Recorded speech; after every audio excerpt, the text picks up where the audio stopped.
ఇక డీటెయిల్స్ లోకి వెళ్తే అగ్గిపెట్టె దొరకని హరీష్ రావు ఆగమాగంగా మాట్లాడుతున్నాడని కాంగ్రెస్ పార్టీ అభ్యర్థి ములుగు ఎమ్మెల్యే సీతక్క అన్నారు.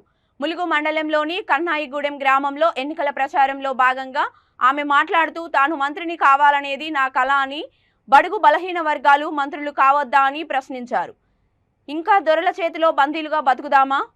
దొరల తెలంగాణ కావాలా, ప్రజల వద్దకే పాలన అందించే కాంగ్రెస్ పార్టీ కావాలో ప్రజలే తేల్చుకోవాలని అన్నారు. తనను ఓడించడానికి సీఎం కేసీఆర్, హరీష్ రావు, కేటీఆర్ 100 కోట్లను తమ బంట్రోళ్లకు ఇచ్చి డబ్బు మద్యంతో ములుగు ప్రజలను కొనడానికి పంపించారని సీతక్క ఆరోపించారు.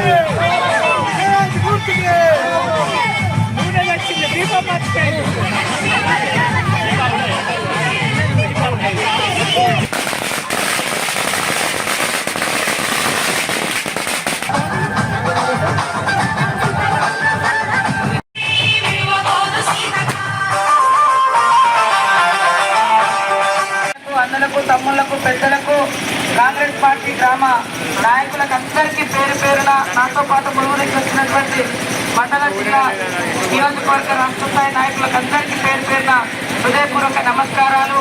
దయచేసి ఒక్కసారి ఆలోచించండి.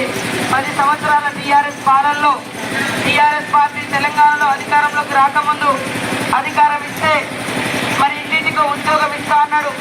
మహిళలకు వడ్డీ లేని రుణాలతో పాటు స్వయం సంఘాలకు మరి ఉపాధి కల్పించే పరిశ్రమలు పెడతా అని చెప్పిండు.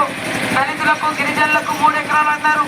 మరి బీసీ కార్పొరేషన్ల ద్వారా మరి మనం ఒక పరిశ్రమలు పెట్టుకునే అవకాశం వస్తుందని చెప్పారు.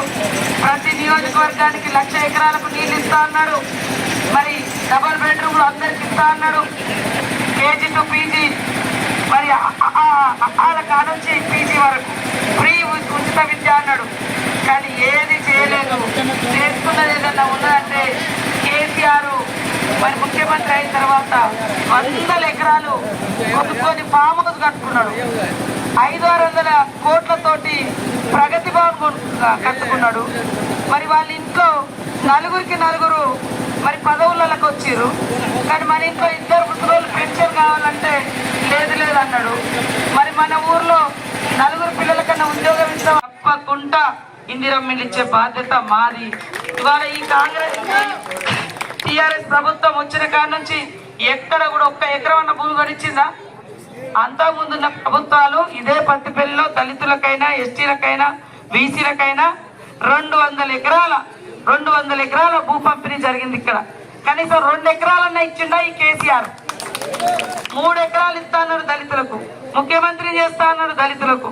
మరి 3 ఎకరాలు లేవు, ముఖ్యమంత్రి లేవు, దళిత బంధు కూడా రానియకుండా మరి డ్రామా చేసిరు.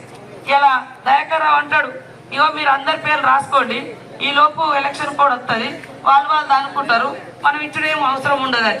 టీవీలలో చూసి బయటకు వచ్చింది అది ఎలక్షన్ కోడ్ వస్తుంది. కానీ కాంగ్రెస్ వస్తే 12 లక్షల దళిత బంధు, 12 లక్షల గిరిజన బంధు, బీసీ బంధు, బీసీ కార్పొరేషన్ కూడా పెట్టడం జరుగుతుందని ఈ సందర్భంగా తెలియజేస్తా ఉన్నాను. కళ్యాణ లక్ష్మి ఎప్పుడో 6 నెలల